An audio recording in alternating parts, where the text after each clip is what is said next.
रमज़ान सिर्फ खाने-पीने की टाइमिंग बदलने का नाम नहीं, ये दिल बदलने का, खुद को सँवारने का, नियतों को साफ़ करने का, अल्लाह की रहमतों को समेटने का और अपने अल्लाह के करीब होने का महीना है। ये सब्र सीखने का, वक़्त की कदर करने का और रहमतों को अपनी झोली में भरने का महीना है। अस्सलाम वालेकुम everyone, welcome to my channel. उम्मीद है कि आप लोग सब खैरियत से होंगे, खुश होंगे और रमज़ान की रहमतों और बरकतों को समेटने में मसरूफ़ होंगे। रमज़ान सिर्फ इबादत का महीना नहीं, बल्कि सब्र, प्लानिंग और बरकतों को समेटने का महीना है। लेकिन सच बताऊँ, रियलिटी ये है कि अक्सर हम ख़वातीन सहरी से इफ्तार तक खुद को इतना कामों में मसरूफ़ करती हैं कि दिन के आखिर में सबसे ज़्यादा हम ही थकी हुई होती हैं। तो बस आज के ब्लॉग में मैं आपके साथ शेयर करूँगी कि किस तरह आप अपने दिन को डिफरेंट टाइमिंग में डिवाइड करके सहरी से इफ्तार तक काम को आसान बना सकती हैं, ताकि आपकी एनर्जी भी मेंटेन रहे और इबादत के लिए वक़्त भी निकल आए। आज 10वां रोज़ा था और वाक़ई रमज़ान कितनी तेज़ी से गुज़रने लगता है ना। रमज़ान से पहले हम खुशी-खुशी रमज़ान की तैयारियों में मसरूफ़ होते हैं और फिर पलक झपकते ही जो है ना रोज़े गुज़रने लगते हैं। मेरी दुआ है अल्लाह ताला हमें ज़्यादा से ज़्यादा बरकतें समेटने की तौफ़ीक दे, हमारी इबादतों को कबूल फ़रमाए और इस महीने का हक़ अदा करने की तौफ़ीक अता फ़रमाए। तो बस तहज्जुद पढ़कर मैं जल्दी से किचन में आई। आटा मैंने पहले ही निकाल के रख दिया था फ्रिज से, ताकि 10 से 15 मिनट में जो है ना वो अच्छे से नरम हो जाए, ताकि ना रोटी आराम से बन सके। मैं कोशिश करती हूँ कि सहरी बनाने के टाइम से ना पहले 10-15 मिनट पहले उठ जाऊँ, ताकि सुकून से तहज्जुद अदा कर सकूँ। ये रात का वो लम्हा होता है जब हर तरफ खामोशी होती है और बंदा अपने रब के सबसे ज़्यादा करीब होता है। और यही वो वक़्त होता है दुआओं की कबूलियत का वक़्त, जब अल्लाह ताला फरमाता है कोई माँगने वाला कि मैं उसे अता करूँ? तो जो भी दिल में हो तहज्जुद में ज़रूर माँगा करे। यकीन करें, जो बंदा सब कुछ छोड़ के रात के इस पहर अपने रब के सामने, अल्लाह के सामने खड़ा होता है ना, तो अल्लाह उसे कभी भी खाली हाथ नहीं लौटाता। क्योंकि अक्सर आम दिनों में तहज्जुद के लिए उठना थोड़ा-सा मुश्किल हो जाता है, कभी आँख खुलती है, कभी नहीं खुलती। लेकिन रमज़ान जो है ना, हमें ये खूबसूरत मौका देता है कि हम पाबंदी से इस आदत को अपना सकें। कोशिश करें कि रमज़ान में कम से कम लाज़मी तहज्जुद पढ़ें और इस आदत को आगे पूरा साल कंटिन्यू रखने की नियत करें। अपनी हर दुआ, हर ख्वाहिश, हर परेशानी अल्लाह के सामने रख दें और दिल के पूरे यकीन के साथ माँगे, क्योंकि वही है जो सुनने वाला भी है और अता करने वाला भी है। तो चलिए अब आते हैं सहरी की तैयारी की तरफ। आज मैंने सहरी में बिल्कुल सिंपल सा रखा है। मेरा दिल पराठा खाने को कर रहा था, तो बस जल्दी-जल्दी पराठे बनाए हैं। साथ ही जो है ना चाय बना ली और कबाब फ्राई कर लिए हैं। कोशिश जो है ना यही होती है कि सहरी जो है ना सिंपल सी हो, फुलफिलिंग हो, ताकि तसल्ली रहे और दिन भर एनर्जी भी साथ रहे, तबीयत भी ज़्यादा भारी महसूस ना हो कि अगर आपने बहुत ज़्यादा कुछ खा लिया ना, तो फिर दिन भर थकन और नींद और सुस्ती सवार रहती है। अच्छा, यहाँ मैं आपके साथ एक बात शेयर करती हूँ। मैं कोशिश ये करती हूँ कि सहरी में ना कुछ प्रोटीन ज़रूर शामिल करूँ। चाहे वो अंडे की फ़ॉर्म में हो, कबाब हो या किसी सालन में चिकन या मीट, जो भी आप इस्तेमाल करते हैं।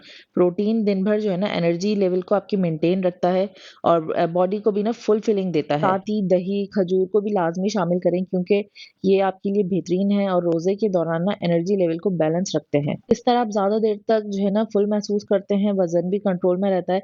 आपका जो है ना सहरी इफ्तार सिंपल हो, लेकिन न्यूट्रिशन से भरपूर होना चाहिए। चलें जी, अब सहरी करके फ़ारिग हो चुके हैं। अगर नमाज़ से पहले या नमाज़ के बाद आप 5 से 10 मिनट वॉक ज़रूर कर लिया करें। इससे जो है ना आपकी ब्लड शुगर लेवल ना बैलेंस रहता है और अचानक शुगर स्पाइक नहीं करती है। फिर चाहें तो सुकून से थोड़ा-सा आराम कर लें, या अगर बच्चों को रेडी करना है, क्योंकि टाइम कम ही होता है। जो बच्चे साथ सहरी कर लेते हैं ना, थोड़ी-सी आपको एडवांटेज मिल जाता है कि बस आपको सिर्फ़ लंच रेडी करना होता है।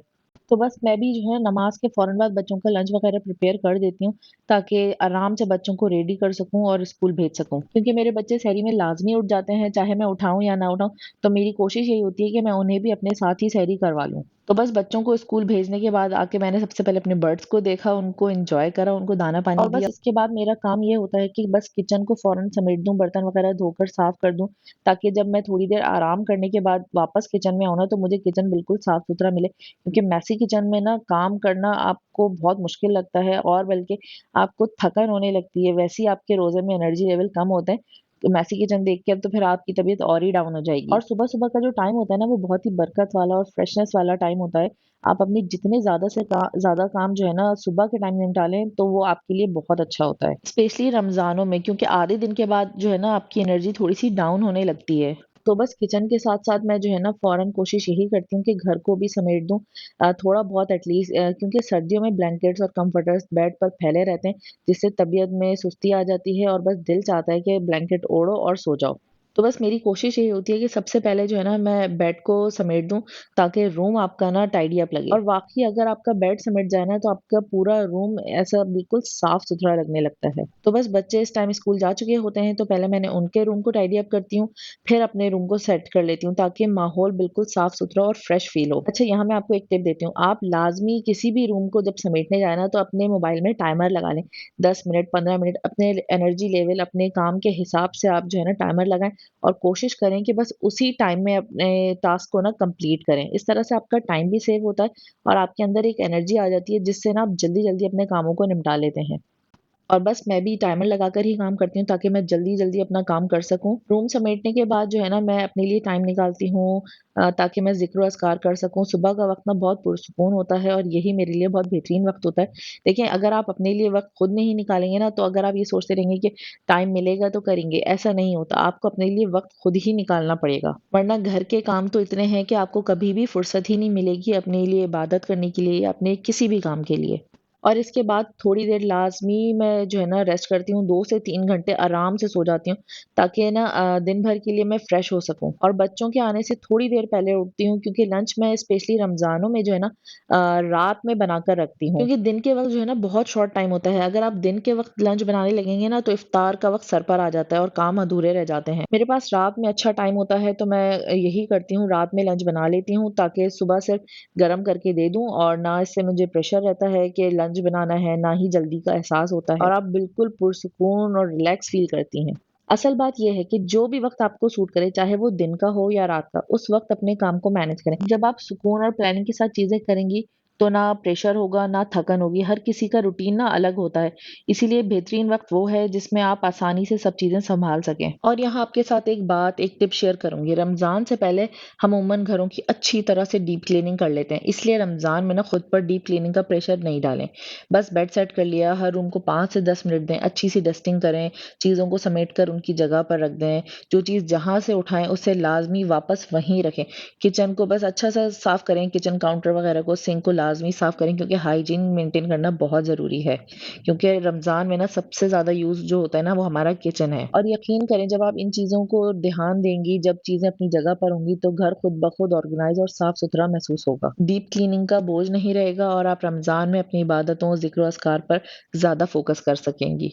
बस ये याद रखें कि रमज़ान में जो है ना सबसे बड़ी चीज़ जो है वो प्लानिंग है। इसीलिए मेरी कोशिश होती है कि रमज़ान से पहले कुछ चीज़ें प्रिपेयर करके फ्रीज़ कर लूँ और कुछ चीज़ें होती हैं जो मैं साथ के साथ प्रिपेयर करती हूँ। मसलन अदरक, लहसुन का पेस्ट वग़ैरह, कबाब, ये सब चीज़ें मैंने पहले से रमज़ान से पहले बनाकर फ्रीज़ कर दी। बॉयल करके जो है ना मैंने फ्रीज़ कर दिए थे ताकि बस डिफ्रॉस्ट करूँ और यूज़ हाँ, करूँ। अलबत्ता जिस दिन मुझे दाल बनानी होती है तो मैं सुबह भिगो देती हूँ। इस तरह ना पकाने में आसानी रहती है। जब चीज़ें पहले से रेडी हों तो आपकी एनर्जी भी बचती है और दिमाग भी रिलैक्स रहता है। क्योंकि मेरे बच्चे ना इफ्तारी में लाज़मी चने की दाल खाते हैं, उन्हें बहुत पसंद है। हमारे घर में अल्टरनेट डेज़ में लाज़मी चने की दाल बनती है। एक दिन चने बनाती हूँ, वो पहले से मैंने बॉयल करके रखे हैं, तो बस डीफ्रॉस्ट कर लेती हूँ और यूज़ कर लेती हूँ और जिस दिन मुझे दाल बनानी होती है, तो मैं वो सुबह ही भिगो देती हूँ। इफ्तार के साथ-साथ डिनर भी प्रिपेयर कर लेती हूँ, चाहे सालन हो, दाल-चावल हो, पुलाव हो, बिरयानी जो भी हो, पहले से डिसाइड करके रखती हूँ ताकि एक साथ ही सारी चीज़ें बना लूँ। फ्राइड आइटम मैं बहुत कम बनाती हूँ, कोशिश यही होती है कि बच्चे कम से कम फ्राइड आइटम खाएँ। लेकिन कभी न कभी रोज़ कोई न कोई एक चीज़ की फ़रमाइश आ ही जाती है, तो मैं लेकिन वो बहुत ज़्यादा क्वांटिटी में नहीं, एक-एक के हिसाब से ही बनाती हूँ ताकि बस बच्चे आराम से खाना खा सकें। मेरी कोशिश ये होती है जितना हेल्दी ऑप्शंस हो ना वो रखूँ और शुगरी ड्रिंक्स तो मैंने बहुत अवॉइड करी हैं। कोशिश ये होती है कि लस्सी बना दूँ ताकि बच्चे वो पी लें। मैकरोनीज़ मेरे बच्चों को बहुत पसंद है, कोई एक ना एक फ्रूट लाज़मी होता है ताकि बच्चे एक साथ ही खा के फ़ारिग हो जाएँ। इस तरह से ना खाना अच्छे से डाइजेस्ट भी हो जाता है क्योंकि बच्चे जल्दी सो जाते हैं, अगर खाना लेट सोएँ तो ना डाइजेशन में प्रॉब्लम होती है। चलिए जी, अगर आपको मेरी प्लानिंग्स टिप्स पसंद आई हो तो कमेंट में लाज़मी बताइएगा। व्लॉग पसंद आए तो शेयर और सब्सक्राइब करना मत भूलिएगा। मिलते हैं नेक्स्ट वीडियो में। अल्लाह हाफ़िज़।